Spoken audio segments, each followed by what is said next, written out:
You might recall from a previous video that data equals smooth plus rough. The smooth is the overall pattern of the data, including things like center spread and shape. The rough are the exceptions to the general pattern of the data and would include things like outliers and other special features. Now, when you're talking about the overall pattern of the data, looking at the center and the spread and just having measures of those things will only get you so far. If you want to have a good overview about the pattern in the data, you need to draw a graph. And that's essential whenever you're analyzing a data set. Draw a picture of it. The easiest picture to draw is a dot plot. It's a very simple way to graph quantitative data. It just consists of a title or a heading that says who we're talking about and what characteristic of those individuals we're talking about. An axis with a label and a uniform scale on it, so we can see what the variable is again and what the units in which the variable is being measured are. And then we put a dot into the plot for each data value. And it's very simple to do. It works very well if you have a small number of possible data values, and particularly when the data values are whole numbers and the range is not too large. And if the data are not rounded, the data values are contained in the plot. It's a beautiful thing about it. And the plot can be used to find those measures of center and spread. Here's an example. We've got the quiz scores of 20 AP statistics students here. Let me zoom in a little bit so you can see a little bit better. And you see the title.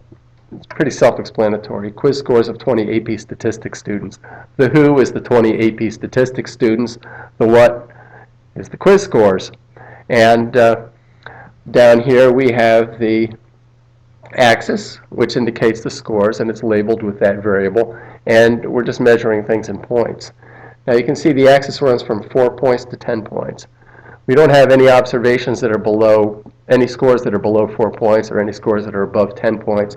So I just extended the axis from the lowest value in the data set to the highest value, and I won't need to waste any pencil, lead, or ink, or paper space by extending those beyond where I need them. I just make the axis as long as I need to and no more. Now, each of these dots represents an occurrence of this value or this score. So we had one occurrence of a 4, 2 occurrences of a 5. There were 4 6s, 6 7s, 5 8s, and 1 9 and 1 10 in the data set. Now, we could use the graph to figure out what the measures of center are, at least in terms of like the median. The median is easy to find since there are 20 scores. The score between the 10th score and the 11th score from the bottom would be the median. So if we count 1, 2, 3, 4, 5, 6, 7, 8, 9, 10, 11, the average of those two 7s is a 7. So the median is a 7. If we want to find the first quartile, we count up and average the 5th and 6th observations from the bottom. So 1, 2, 3, 4, 5, 6. The average of 6 and 6 is 6. And if we count down 5 and 6 from the top, 1, 2, 3, 4, 5, 6, the average of those two 8s is 8. So the third quartile is 8. So we have the 5-number summary. It's very easy to find. If you want to find the mean from a dot plot, it's a little bit more work, but it's not too bad. Use your calculator. Here's what you do. You go into your data editor, and in your data editor, you're going to put the scores that occurred in your data set, 4, 5, 6, 7, 8, 9, 10, in one list, and then in another list, you're going to put the count of that score. There was 1 instance of a 4, 2 instances of a 5, and so on. As you can see, 7 is the mode. That's the one that occurred the most often. It occurred 6 times. So we put the frequencies of each of those scores in list 2. And then if you want to find the mean, it's very easy. You just quit, get out of there, go to Stat, Calc, and select one variable stats, and then put in the lists that represent the scores and the frequencies. So we've got the scores in list 1, so we'll go L1, comma, and then we'll go L2, because that's where the counts are. And then we press enter, and you see that the mean of this data set is 6.95. See the standard deviation is 1.43. If you go down to the bottom, you can see our 5-number summary, 4, 6, 7, 8, and 10. And there you go. So it's a very nice little trick that you can do with the one variable stats feature on your calculator. Okay, and using the list that way is very helpful. If you have a few scores that repeat multiple times, you can use that feature and save yourself some time. Instead of typing in 20 scores, type in a lot fewer.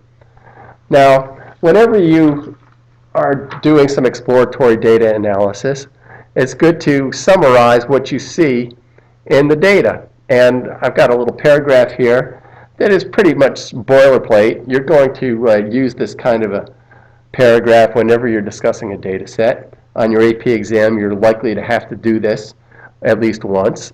So here's a little model you can follow. It basically says what this picture is telling us, along with the measures of center and spread that we calculated. The distribution of quiz scores for 20 AP statistics students, there you go, that's the what and the who, that's your context, is symmetric and single-peaked, so we dealt with the shape immediately, with the center of about 7 points, and then I give the mean and the median. Now, in this situation, when you have a symmetric distribution, the mean and the median tend to be about the same, so I acknowledge that. The mean and the median are approximately equal, which is typical of symmetric distributions. The standard deviation you just saw in the calculator is 1.43 points. The IQR is 2 points. And since all the data are within the fences, which are 3 points and 11 points, the distribution contains no outliers. And that, in just 4 sentences, deals with the smooth and the rough of this distribution. Okay? So you always want to start out with context, what and who, and then immediately go to shape, and then talk about the center. If there's a discrepancy between the mean and the median, you want to talk about how that's related to the shape. And if they're alike, acknowledge that too. And then say what the measures of spread are, and then discuss whether there are any outliers or not. And if there are any other special features that you see, you'd want to put them in at the end. Okay, so no more than 5 sentences should usually be sufficient to discuss a data set. Here's another one. Okay, we've got the quiz scores of 24 Math 2 students.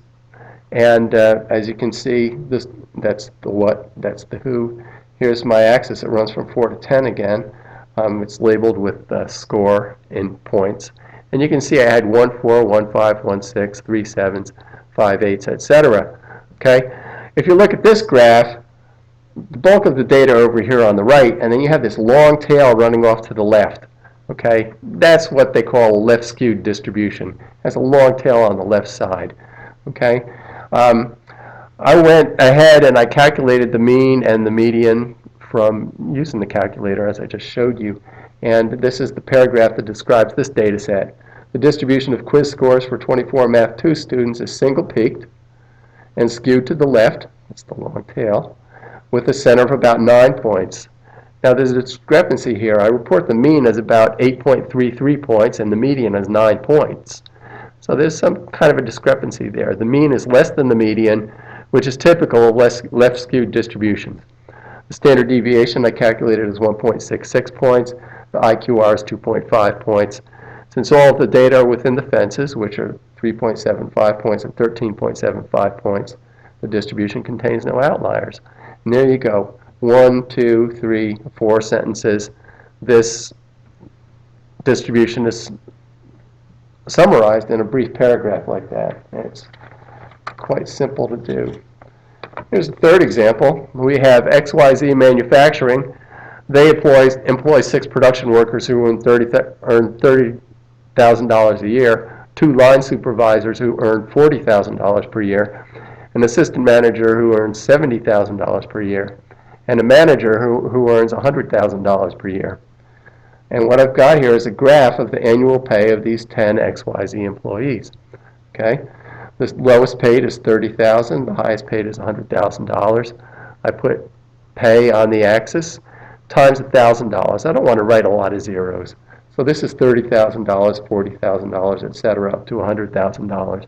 I don't need to extend my axis down to 0 because I don't have any observations over there. Why waste the space? And I don't have any observations to the right of $100,000. So I just end my axes at the minimum and maximum values of the data set. I have 6 occurrences of $30,000, 2 of $40,000, and 1 of $70,000 and 1 of $100,000. Now this distribution has a long tail on the right. That's what we call a right-skewed distribution. And on a right-skewed distribution like that, you're going to see that there's going to be a discrepancy between the mean and the median. The distribution of annual earnings for 10 employees at XYZ Manufacturing is single-peaked and skewed to the right, with a center of about $30,000. Now, wait a minute, that's way over here on the left. But that's where the median is. The mean is $43,000. The median is $30,000. The mean is greater than the median, which is typical of right-skewed distributions. The standard deviation is $23,594, fairly large number considering the values that are in the data set, because there's a lot of spread. Most people don't make more than 30,000, but some make a lot more than that. And the interquartile range is $10,000. Since the minimum value is equal to the first quartile, the distribution contains no low outliers. The upper fence is $55,000. So the two highest data values, with $100,000 for the manager and $70,000 for the assistant manager, are outliers. Now, there's some general relationships that apply when you're looking at the shape of the data. There are some general relationships that apply between the mean and the median. This is not universally or hard and fast rule, but in general, the mean and the median are approximately equal in symmetric distributions. In skewed distributions, the mean, which is non-resistant, is pulled in the direction of the long tail by those extreme observations, while the median, which is resistant, is not. And that's why in left-skewed distributions, the mean tends to be less than the median. In right-skewed distributions, the mean tends to be greater than the median. So it's important to remember that. And whenever you have a discrepancy between the mean and the median, relate that to the overall skewness of the distribution.